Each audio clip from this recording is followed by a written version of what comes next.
नमस्कार, मैं doctor Harendra Kumar, lung super speciality hospital Meerut, pulmo क्रांति एट मेरठ में आपका स्वागत है। और आज हम बात करेंगे एक बहुत इंपॉर्टेंट टॉपिक के बारे में। जो टीबी की दवाइयां होती हैं उसके अपने साइड इफेक्ट होते हैं। अब किसी पेशेंट को अगर टीबी पॉजिटिव आ गया तो हमें टीबी की गोली तो देनी ही है। तो हमारे सामने कुछ चैलेंजेस आते हैं कि इन दवाइयों के साइड इफेक्ट्स जो पेशेंट पर आते हैं उनको मैनेज करना पड़ता है। अब एक तरफ खाई और एक तरफ कुआं, मतलब हमें टीबी भी ठीक करना है और टीबी के साइड इफेक्ट भी ठीक करने हैं। मैंने पिछली वीडियोस में आपको अक्सर बताया है कि अगर टीबी की दवाई से साइड इफेक्ट जो होते हैं उससे आपको बचाव करना है तो उसका एकमात्र तरीका है कि आप खाली पेट गोली खाइए और आधे घंटे बाद हैवी नाश्ता करिए। अगर आप हैवी नाश्ता करते हैं तो टीबी की दवाइयों के जो साइड इफेक्ट हैं वो थोड़े कम हो जाते हैं। तो आज हम एक एक करके जो बहुत मोस्ट कॉमन साइड इफेक्ट्स हैं वो हम जानेंगे। और सबसे पहले इंपॉर्टेंट चीजें जो टीबी की दवाइयों के बारे में है वो हम देखते हैं। अभी जो न्यू रेजिमेन है वो एफडीसी है। एफडीसी मतलब फिक्स्ड डोज कॉम्बिनेशन। पहले टीबी की दवाइयां अलग अलग आती थी। आइसोनियाजिड अलग दिया जाता था, रिफेम्पिसिन अलग दिया जाता था, पायराजिनामाइड और इथम्बिटोल, ये चार ड्रग टीबी की दवाई के जो फर्स्ट लाइन एकेटी होती है ये चार ड्रग होते हैं। लेकिन कुछ टाइम से ये फिक्स्ड ड्रग कॉम्बिनेशन एफडीसी की फॉर्म में आने लग गया है। मतलब एक ही कैप्सूल के अंदर चारों ड्रग प्रेजेंट होते हैं। तो हमें इसको वेट बेसिस पे देना पड़ता है। वेट बेसिस के ऊपर पेशेंट का जो वजन है उसके आधार पे हमें नंबर ऑफ गोली, जो नंबर ऑफ टैबलेट्स है, कि पेशेंट का अगर वेट कम है तो उसमें 2 गोली की जरूरत है, थोड़ा ज्यादा है तो 3 गोली की जरूरत है, और ज्यादा है तो 4 गोली की जरूरत है, 5, 6, 7, इस तरीके से हम लोग एफडीसी देते हैं। अक्सर इसको खाली पेट खाना पड़ता है। टीबी की गोली चालू करने से पहले हमें इंपॉर्टेंट टेस्ट क्या कराने हैं? हीमोग्लोबिन, प्लेटलेट, एलएफटी, ओटीपीटी, पेशेंट का लिवर हमें जरूर चेक करना है, टोटल बिली जरूर चेक करना है, टोटल बिली, डायरेक्ट बिली, बिलिरुबिन चेक करने हैं, और बीयूएन, क्रिएट, किडनी का फंक्शन टेस्ट जरूर करना है। शुगर कितना है पेशेंट का, शुगर हमें जरूर चेक करनी है, और पेशेंट का एचआईवी स्टेटस ये जरूर पता होना चाहिए। और जो बाकी के टेस्ट हैं, जो एक्सरे मैं पहले भी आपको बता चुका हूं, एक्सरे कंपलसरी है, स्पूटम एएफबी कंपलसरी है, और सीबी नेट या जीन एक्सपर्ट ये कंपलसरी है। अब क्योंकि हम आज टीबी के साइड इफेक्ट की बात करेंगे तो जो दवाइयां हैं हमारे पास बेसलाइन हीमोग्लोबिन होना चाहिए। पेशेंट को अनीमिया है या नहीं है वो हमें देखना बहुत जरूरी है। कई बार पेशेंट ऐसे आते हैं कि टीबी की दवाई खाने के बाद उनकी कंडीशन डाउन होती चली जाती है।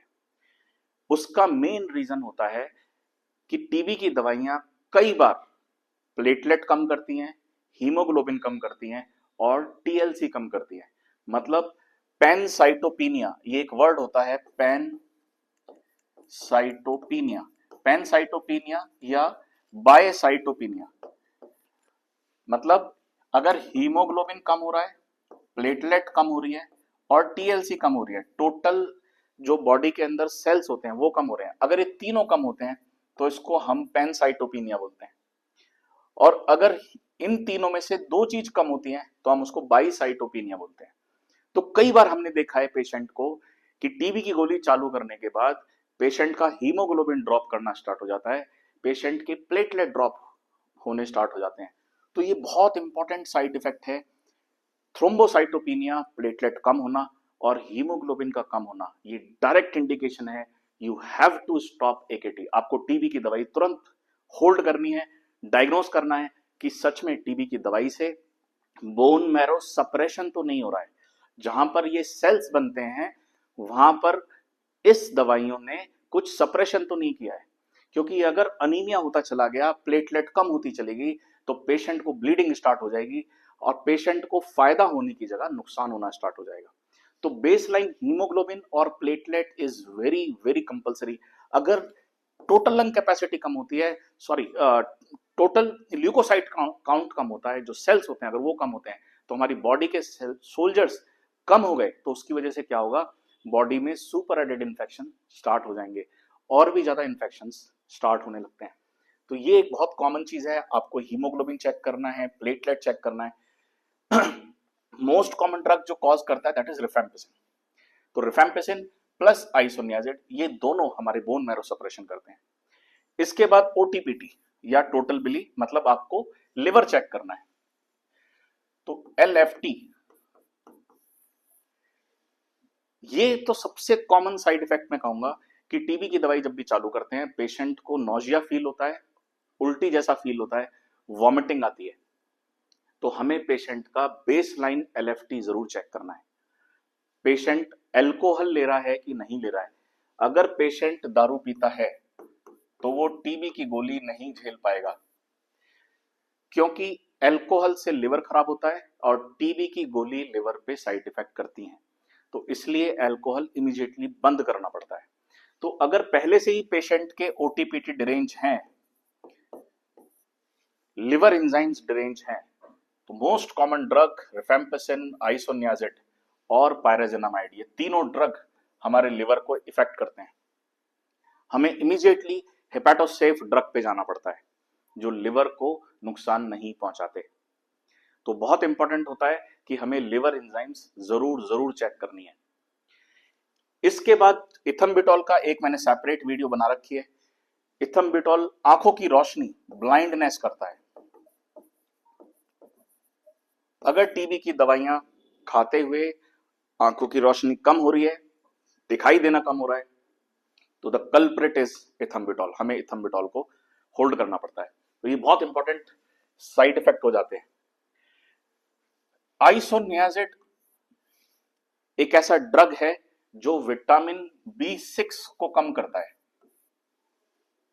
विटामिन B6 पायरिडॉक्सिन, जिसकी वजह से पेरिफेरल न्यूरोपैथी होनी स्टार्ट हो जाती है, नसें कमजोर होनी स्टार्ट हो जाती है, पैरों में झुंझुनाहट होना, चप्पल महसूस नहीं होती, चलते हुए जमीन महसूस नहीं होती। अगर आइसोनियाजिड के ये साइड इफेक्ट आ रहे हैं, पेरिफेरल न्यूरोपैथी, मैं आपको वर्ड लिख देता हूं, पेरिफेरल न्यूरोपैथी,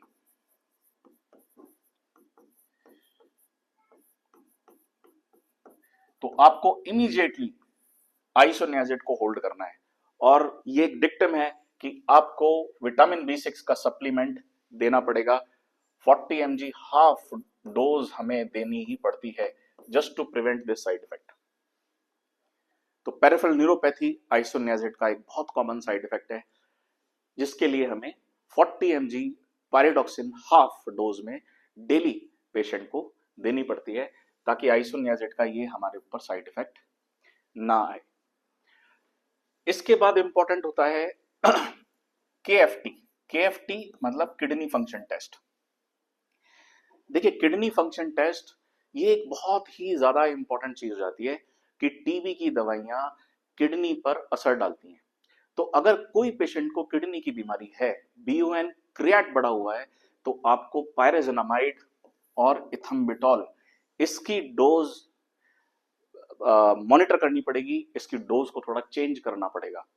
आइसोनियाजिड और रिफेम्पिसिन दे आर सेफ, ये सेफ हैं, लेकिन पायराजिनामाइड और इथम्बिटॉल अगर पहले से ही क्रिएटिनिन डिरेंज है, क्रिएटिनिन बढ़ा हुआ है, तो हमें पायराजिनामाइड और इथम्बिटॉल की डोसेज को as per create clearance modify करना पड़ता है।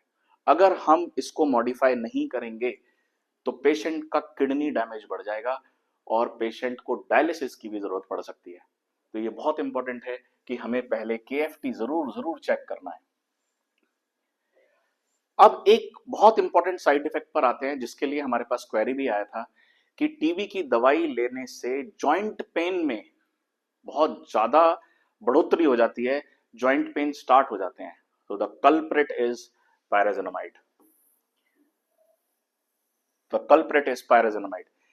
अगर टीबी की गोली खाते हुए आपके जॉइंट पेन हो रहे हैं, तो जॉइंट पेन होने की वजह से आपको बहुत ज्यादा तकलीफ होती है, तो आपको एक ही टेस्ट रेगुलर चेक करवाना है, and that is serum uric acid. That is serum uric acid. आपको यूरिक एसिड का लेवल चेक करना है। ये पायराजिनामाइड यूरिक एसिड को बढ़ाता है और ये यूरिक एसिड के क्रिस्टल्स हमारे जॉइंट्स में जमा होने स्टार्ट हो जाते हैं, जिसकी वजह से पेन शुरू हो जाता है। और यूरिक एसिड बढ़ना डायरेक्ट इंडिकेशन है आपको पायराजिनामाइड होल्ड करना है, बंद करना है कुछ टाइम के लिए। और आप उसके लिए फिबुक्सोस्टैट, जो हमारे यूरिक एसिड को कम करता है, फिबुक्सोस्टैट आपको चालू करना है 10 दिन या 15 दिन, फिर वापस यूरिक एसिड लेवल को चेक करना है। और यूरिक एसिड अगर नॉर्मल आ जाता है तो आपको वापस से रीइंट्रोड्यूस करना है पायराजिनामाइड को। तो जो एफडीसी होती हैं, जो हमने स्टार्टिंग में बात करी थी, FDC fixed dose combination of drug, ये हमें 2 फेज में देना पड़ता है, एक इंटेंसिव फेज और एक कंटिन्यूएशन फेज। एक इंटेंसिव फेज और एक कंटिन्यूएशन फेज। इंटेंसिव फेज 2 महीने तक, हमें 2 महीने तक चारों दवाइयां देनी पड़ती हैं, जिसको हम इंटेंसिव फेज कहते हैं। और कंटिन्यूएशन फेज में ये 4 मंथ का होता है, ये 4 महीने तक देनी होती है। इसमें हमें 3 ड्रग देने पड़ते हैं, एक आइसोनियाजिड, रिफेम्पिसिन और इथम्बिटोल। तो इंटेंसिव फेज में हमें चारों ड्रग देने हैं, आइसोनियाजिड, रिफेम्पिसिन, पायराजिनामाइड और इथम्बिटोल। वेराज कंटिन्यूएशन फेज में हम पायराजिनामाइड नहीं देते, तो उसमें हमें HRE देना पड़ता है। This is the latest regimen. 6 months का हमारा टीबी का ट्रीटमेंट रहता है और हमें ये स्ट्रिक्टली फॉलो करना पड़ता है कि 2 महीने तक हमें इंटेंसिव फेज देना है, मतलब चारों ड्रग देने हैं, और अगले 4 महीने के लिए हमें कंटिन्यूएशन फेज मतलब HRE पायराजिनामाइड को बंद करना है। तो ये थे बहुत common side effect. Side effect तो बहुत लंबी लिस्ट है, इसको कैसे मैनेज करना है, लिवर पे सूजन आ गई है टीबी की गोलियों की वजह से, कौन से ड्रग्स डालने हैं, वो हम फर्दर वीडियोस में डिस्कस करेंगे।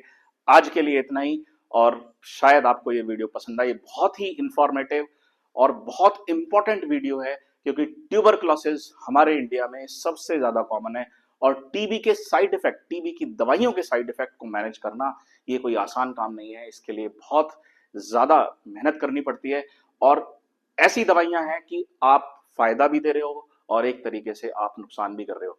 तो हमें एक बाज की नजर पेशेंट पर और टीबी की दवाइयों पर रखनी पड़ती है कि कहीं ना कहीं पेशेंट को इन दवाइयों से नुकसान ना हो जाए।